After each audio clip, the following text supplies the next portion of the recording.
Halo teman-teman semuanya, pada video pembelajaran analisis farmasi kali ini, kita akan membahas mengenai uji batas logam pada sampel farmasi. Selamat menyaksikan. Video pembelajaran ini disusun oleh kelompok H Farmasi A yang beranggotakan 1. Anissa Sekar Samudra, 2. Alin Sabita Putri, 3. Sarvina Ijati Wijaya, 4. Alivia Nur Sadrina, dan 5. Iza Nadiratul Aribah. Di video kali ini, kami akan membahas definisi dan tujuan uji batas logam, kemudian alat dan bahan, selanjutnya prosedur kerja, dan yang terakhir simulasi data dari uji batas logam. Logam berat adalah unsur logam yang mempunyai massa jenis lebih besar dari 5 gram per sentimeter kubik. Unsur yang termasuk dalam logam berat diantaranya ada kadmium, merkuri, timbal, zinc, dan nikel. Logam berat kadmium, merkuri, dan timbal dinamakan sebagai logam non-esensial. Pada tingkat tertentu, logam non-esensial ini dapat menjadi bersifat racun bagi makhluk hidup, yang mana pada manusia memiliki efek yang sangat luas pada kerusakan sistem tubuh. Contohnya, menghambat kerja hormon reproduksi dan menyebabkan serta meningkatkan resiko penyakit Alzheimer. Uji batas logam menurut Farmakope Indonesia ke-6 tahun 2020 bertujuan untuk menunjukkan dan membuktikan bahwa cemaran logam tidak melebihi batas logam berat yang tertera pada masing-masing monografi yang dinyatakan dalam persen bobot dalam zat uji dan menghasilkan warna tertentu pada kondisi penetapan, ditetapkan dengan membandingkan secara visual. Pada video kali ini, sampel yang digunakan adalah dopamin hidroklorida. Dopamin hidroklorida diindikasikan untuk mengobati hipotensi, curah jantung rendah, dan penurunan perfusi organ tubuh akibat shock, trauma, dan sepsis. Pemberian dopamin hidroklorida sendiri yaitu berupa serbuk hablur putih sampai hampir putih, berbau asam hidroklorida lemah, meleleh pada suhu 240 derajat Celcius. Adapun aturan batas logam berat dalam dopamin hidroklorida yaitu tidak lebih dari 20 bagian per sejuta. Untuk alat yang diperlukan sendiri yaitu beker glass, pH meter, pipet ukur, dan tabung pembanding warna. Kemudian untuk bahannya yang diperlukan yaitu timbal 2 nitrat, asam nitrat, amonium asetat, asam hidroklorida dengan konsentrasi 6 normalitas, asam asetat, amonium hidroklorida, air, serta tioasetamida. Hal yang pertama dilakukan adalah pembuatan larutan persediaan timbal 2 nitrat dengan mempersiapkan air sebanyak 100 ml dalam gelas beker berukuran 100 ml. Ditambahkan dengan asam nitrat sebanyak 1 ml. Kemudian disiapkan serbuk timbal 2 nitrat sebanyak 159,8 mg yang kemudian akan dilarutkan ke dalam air yang sudah ditambahkan dengan 1 ml asam nitrat. Selanjutnya diaduk menggunakan batang pengaduk hingga tercampur rata. Selanjutnya, dipindahkan ke dalam gelas beker berukuran lebih besar yaitu berukuran 1000 ml. Kemudian ditambahkan dengan air hingga volumenya mencapai 1000 ml. Larutan persediaan ini disimpan dalam wadah kaca yang bebas dari garam-garam timbal yang larut. Selanjutnya dibuat larutan baku timbal 2 nitrat dengan mempersiapkan larutan persediaan yang sudah dibuat sebelumnya. Kemudian diambil sebanyak 10 ml dari larutan persediaan. Setelah itu dipersiapkan air, kemudian dilakukan pengenceran hingga mencapai volume 100 ml, sehingga didapatkan larutan baku timbal 2 nitrat sebanyak 100 ml.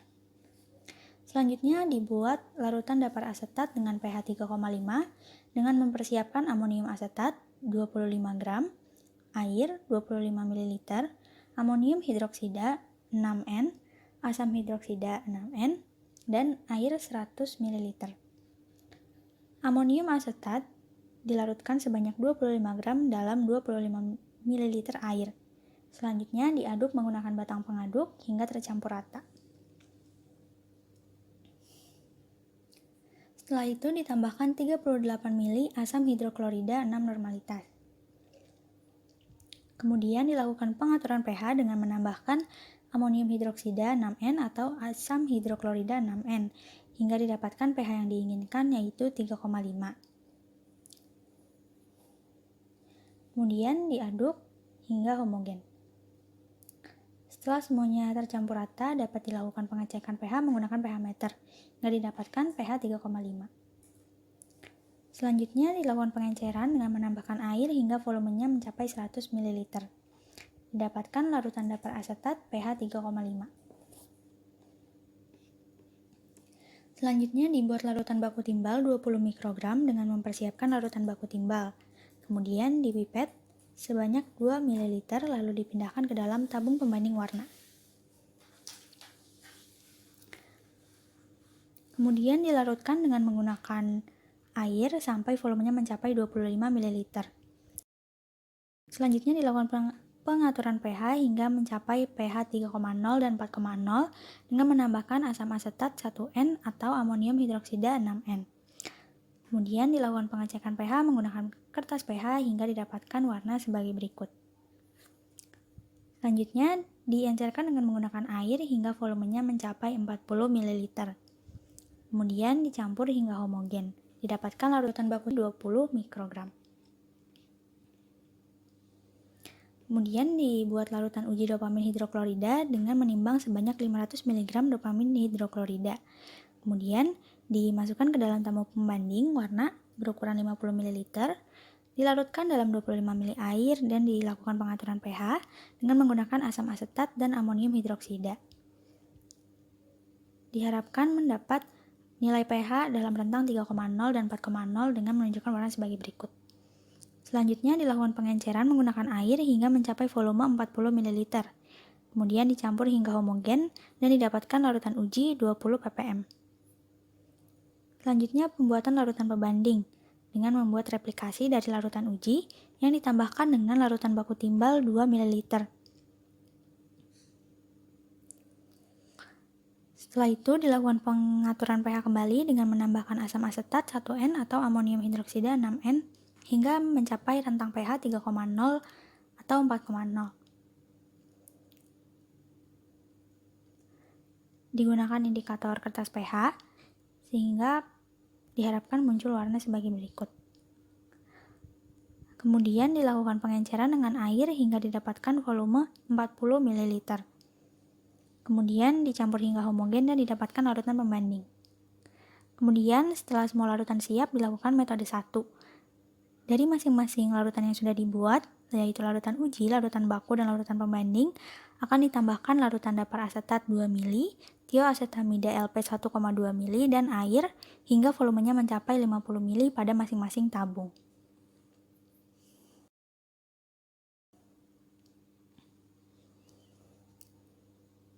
Setelah itu, ketiga larutan diletakkan di atas permukaan berwarna putih, kemudian didiamkan selama 2 menit, dan diamati permukaan dari bagian atas tabung, apakah terdapat perubahan warna atau tidak, kemudian dicatat perubahannya. Setelah kita mengetahui apa itu uji batas logam, alat dan bahan yang digunakan, serta prosedurnya, mari kita coba simulasikan.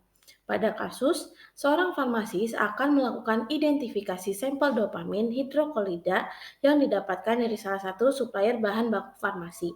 Ia ingin memastikan keamanannya dengan melakukan uji batas logam berat. Bagaimana prosedur yang perlu kita lakukan? Dalam Farmakope edisi 6, pengujian batas logam berat pada dopamin hidroklorida dilakukan dengan menggunakan metode 1, sesuai dengan prosedur uji logam berat dalam Farmakope halaman 1921.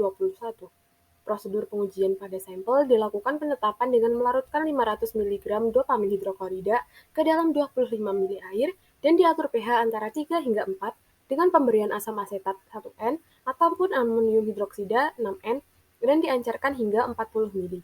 Pengujian batas logam dilakukan dengan membandingkan larutan baku, larutan uji, dan larutan pembanding yang telah ditambahkan 2 ml asam asetat dan 1,2 ml tioasetamida LP. Kemudian diencerkan hingga 50 ml dan diamati pada bagian permukaan serta terjadinya perubahan warna.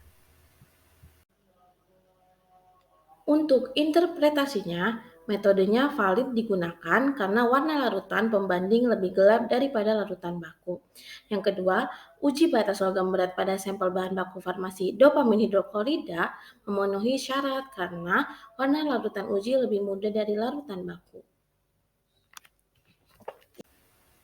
Kesimpulan, uji batas logam berat dilakukan guna membuktikan kadar cemaran logam berat, yang berguna atau bermaksud untuk membuktikan bahwa kadar logam berat tidak melebihi batas logam berat yang diperbolehkan, dan metode uji 1 cocok dan sesuai untuk pengujian dopamin hidroklorida, serta sampel uji memenuhi syarat atau kandungan logam pada sampel tidak melebihi dari 20 bpj.